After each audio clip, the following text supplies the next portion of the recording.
Welcome to the Connected Leaders Academy virtual conference designed to reshape your vision of transformation. As we navigate the evolving business landscape, our speakers will unveil innovative strategies to manage and initiate change. Prepare to adapt, innovate, and lead, ensuring your role as a catalyst in this transformative era.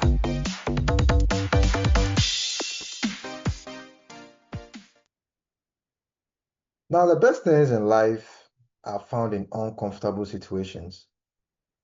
I don't know how it is programmed, but that is how it is. If you want the best things in life, you need to find them in the most difficult and tough situations. Now, these situations, many of us don't want to get there, yet we still want the best things in life. So how do you get them if you don't want to go through those tough situations? Now, I titled this talk, God Hides Gold in Discomfort. Now, I grew up in a community where, we're being told, your parents will tell you that you need to go to school, pass your exams, make sure you're first in class, because if you do so, your life is going to be beautiful. You're going to get a good job, you're going to get anything you want to buy, you're going to get married and all of that. Now, this was something that was being told to us in our society. Your parents, even if not your parents, people in the neighborhood will always tell you that. So as a young boy growing up, I took my studies seriously. I was good in class, sometimes first, sometimes second, third, with high hopes of becoming somebody great in future, right? Now, I completed senior high school, went to tertiary, completed school, hoping to get a good job to fulfill what the society told me, that my life is going to be beautiful after passing my exams. So completing school with good grades, I end up with no job. I end up unemployed. Now, hovering around the streets looking for jobs, I end up getting these kind of jobs that at the end of the month, you end up using your salaries as transportation back to work. Sometimes you need to borrow money to go back to work. And then when your salary comes, you have debt to pay. Now, this was troubling me. My family barely noticed me because I wasn't contributing to anything in the family. And so when there are leftover food and then you go pick it up to eat because you're hungry and you're not told to do so, that is the end of your life at home. So all these things were tough for me. Then one day, me and my friends who I was way better than in class met, we were having a chit chat, and then one of them passed the comment to me that, hey, William, get a life. We are all moving. And this thing broke me down because it wasn't as if I was lazy. I was trying my best to get something to do, but that is life. I was just not fortunate. So my friends who were living the life had a good job, bought their cars. For them, one of them to tell me this, that to get a life, really broke me down. So I took a personal decision to move away from the city, and I ended up living in the forest. Now, in the forest, no electricity, no good drinking water, drinking from a stream that looked green in color, animals, every living thing drank from that same stream. And it was tough for me. It was sad. I have a beautiful home in the city, but I left it all and I went to live in the forest. Now, I tell you something. There is no Wi-Fi in the forest, but that is where you get the best connection. And I'm saying this because I found my purpose in the woods. In a week time, I realized that the chaos, what I was feeling in the city, everything is gone. I wasn't even thinking about not having a job. I didn't care, but there was peace inside of me. I felt so calm inside. I heard directly from God. And so one night I was praying in the forest in the night, asking God, God, is this going to be my life? Am I going to live here all my life? I want to hear your voice. And I heard a whisper, a female voice whisper in my ear that, William, go back to the city and start a business called the Errand Boy. Now, I had the errand boy, no explanation to what I'm supposed to do, just the errand boy. And I tell you, messages that are divine, messages that comes from the spirit, always come unclear unless you act on it. So I came back to the city, designed a logo with my name, Mr. Plange, and I placed the errand boy there, and I shared the post. Now, when I shared the post, a friend of mine calls me and says, William, why the errand boy? The errand boy is so childish because you're a full grown man. Why don't you use the errand man? To him, errand man was the best thing to use, but he didn't know what I have seen and heard during my stillness and prayers to God. I ignored him and I went on with the errand boy. And guess what? In 1 week, I get calls from high profile people in the community calling me that they saw my logo and they want me to run errands for them. Because I shared a post that if you're a busy scheduled person and you want somebody to pick up your kids from school, do the groceries for you, call on me, I'm the errand boy. And in 1 week, because I listened to myself, my inner, and the message that I heard from that tiny little voice in the forest, it worked out for me. Now, somewhere along the line, the business collapsed and then COVID set in. I woke up one day, my grandmom said, William, you are way over 18 years old. You need to leave this house because I'm broke and I want to rent your room so I can make money for myself. But I thought it was a joke, only for me to step out, come back home, and my grandmom had packed all my stuff outside the gate that, hey, William, leave this house. And at that point, I felt my life had come to an end because I had nowhere to go. COVID, they said lockdown, nobody guessed out. I had no job, and I went to get a wooden structure, a small wooden structure where I had to squeeze myself in there in order to get into the room. And I wake up every morning praying and crying because I felt my life had come to an end. But little did I know that this uncomfortable situation my grandmom pushed me into was going to be my breakthrough. And at that point, I was thinking of suicide, killing myself. And if I had done that, that would have been the worst mistake I've ever did in my life. Now, fast forward, one day I was praying and it pushed me to jump on LinkedIn. I jumped on LinkedIn and I shared a picture of me in the forest while I was in the forest. It was a horrible picture. And I wrote there that sometimes we need to go through uncomfortable situations to find our purpose. Now, when I shared that post, one man from the United States saw my post and said, William, I think you have a beautiful story. Let me introduce you to this group in the United States if you really want to share your story. I'm like, cool, I want to share my story. We had a meeting, a Zoom call, me and about 50 businessmen and women on a call. And I shared my story. They loved it, some were in tears. And at that point, I have an invisible mug. So the invisible mug is a black mug that I can place any image on it, but you don't get to see it unless I pour hot water in it. So I brought the invisible mug out, had my hot water, and told them that you know what, this is who we are. Human beings are black like this when you're not aware of the beautiful things you have inside of you.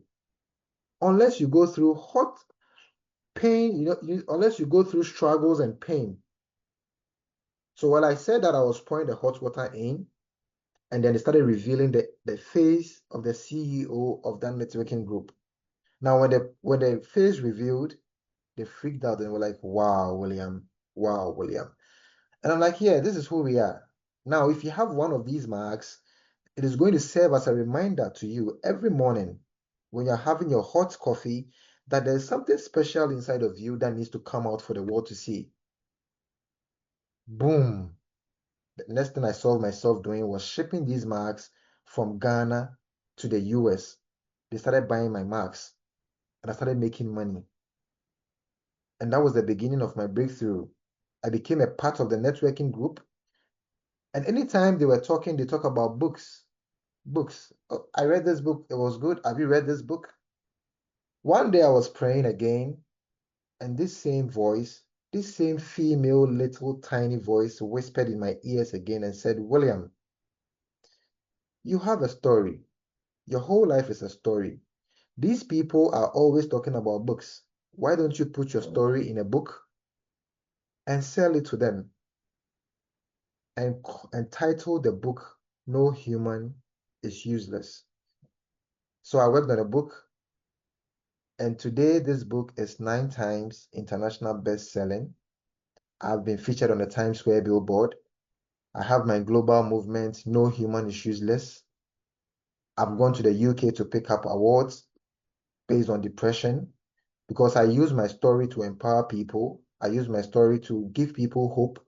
I use my story, and I have pictures to everything I went through. I don't know why I was taking pictures, but today I use these pictures. I go around schools, inspire people, and I give them hope.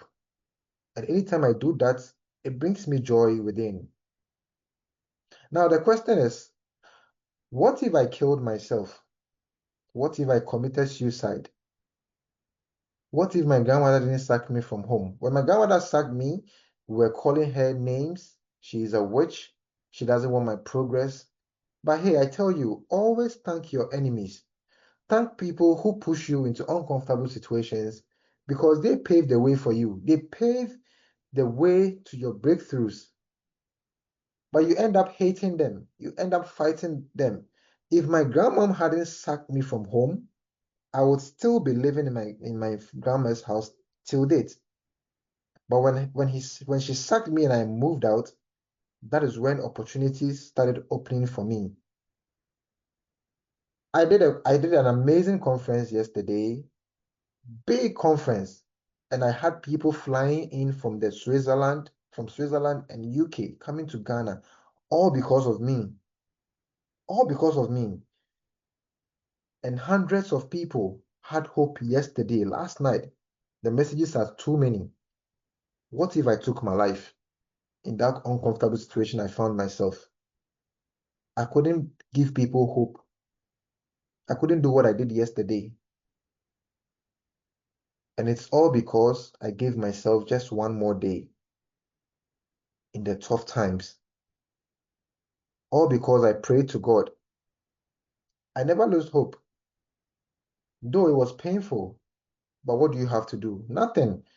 So I asked myself this question, am I the only one going through this? The answer is no. Has anyone go through this before? Yes, I'm not the only one. And is this the first time something like this is happening to somebody in the whole world? No. So what do? I give myself just one more day to try it again. And it worked out for me. Through it all, I feel God always hide the good stuff in uncomfortable situations. Because even if it is cheap to get all the best things in life, we will never value them. We won't. We won't. If you have anything cheap, you have access to everything like that, you would not even respect it. I remember when I didn't have a phone and I got a new phone. I cherished this so much. I didn't want my daughter to even touch my phone. But now if I show you the phone, I can give it to her to play with it. And it's barely 1 month. So when you have things with ease, we don't value them. So tough times are good. And the gold is found in these uncomfortable situations.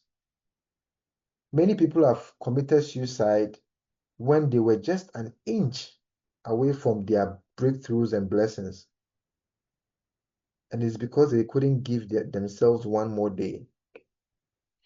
It's sad, but I don't blame anybody. I don't blame people who committed suicide. I don't blame people who are not able to hold on because it's not easy.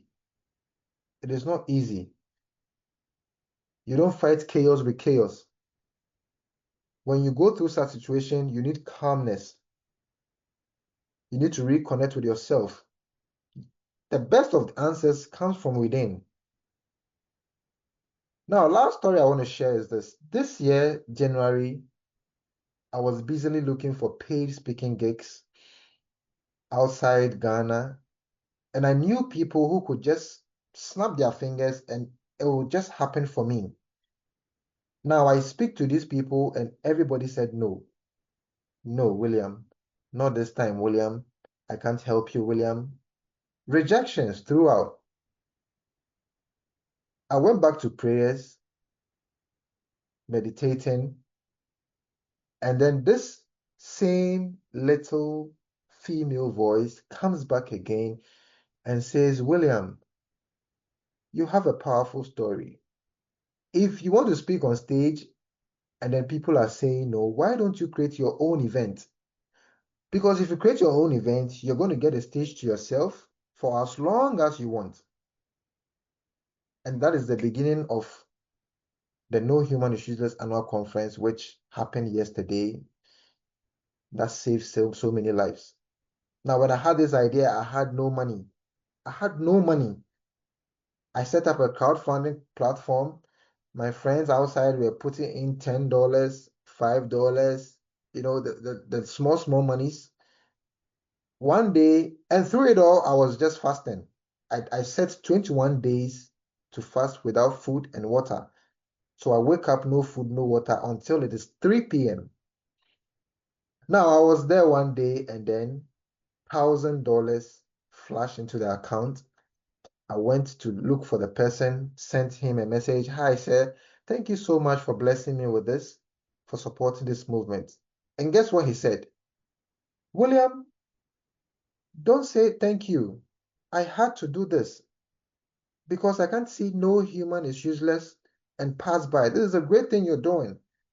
If you need any kind of support, call on me, William. And guess what? People started supporting me, and I booked a 2,500 seater capacity auditorium yesterday and got this amazing conference that heals so many hearts. So, my people,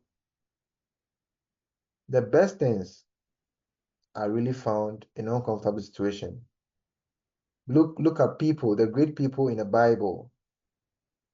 Joseph, the lives of Joseph, the lives of David, even Jesus Christ.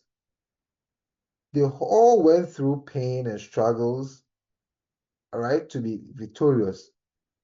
Joseph had to be sold by his brothers, and at that point, probably whoever was there would say, your brothers were mean, they were bad people, and all of that. But at the end of the day, it could be God's plan to allow people to do that so that He can lift you up and make you great.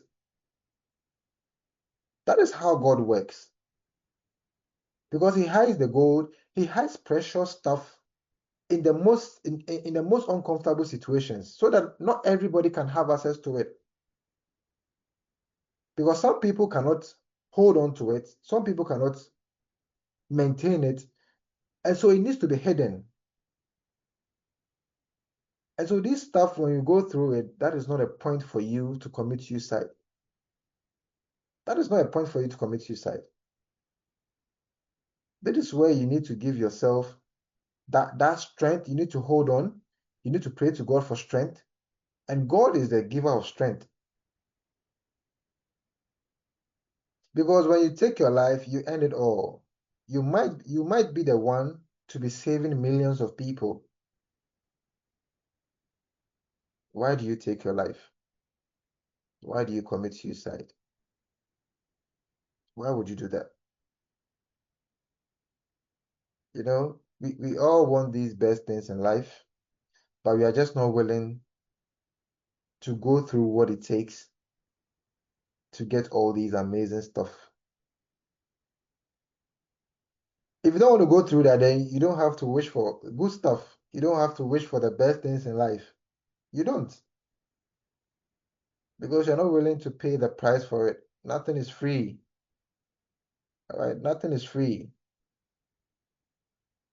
Many people have had so many rejections, and then it has been so I always tell people, yesterday I was saying that on stage, that when you get a no for an answer, when you get rejections, it means that God has something bigger and better for you. So you don't even deserve those ones that people are saying no to. That is what it means. That is what it means. So my people, suicide is never, I'm not talking about suicide today, but I need to put it in there because these tough situations makes people do the unthinkable, makes people do the things that end up breaking more hearts and giving people more pain. So don't fight chaos with chaos. It never works. We fight chaos with calmness. All right. So this is my message to everybody.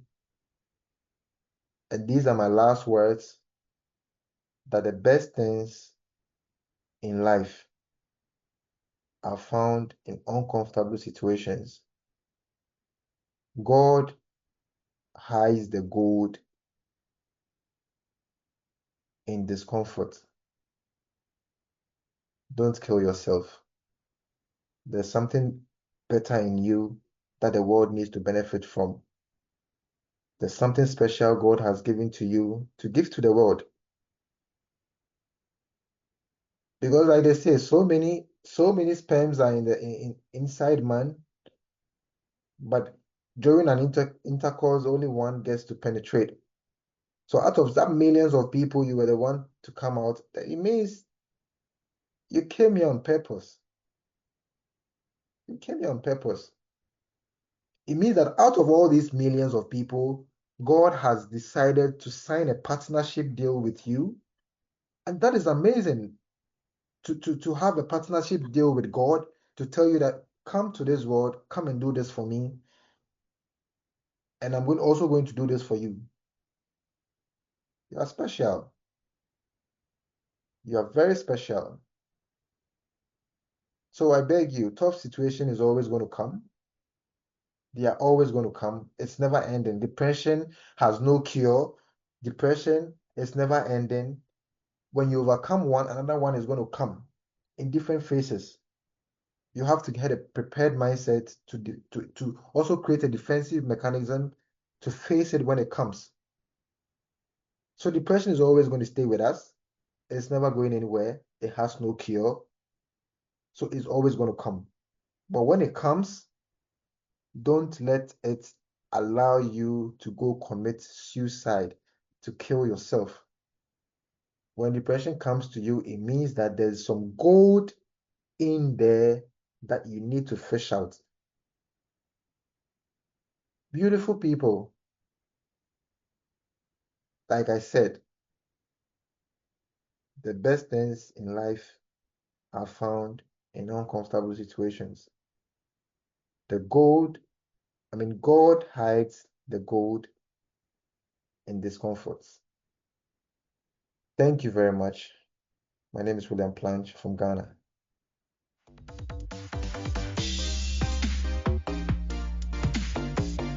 Thank you for participating in today's enlightening session. As we transition to our next expert, remember that each strategy and insight is a step toward becoming a transformative leader in your field. Visit connectedleadersacademy.com to stay engaged and informed. The journey of change is ongoing. Let's move forward together.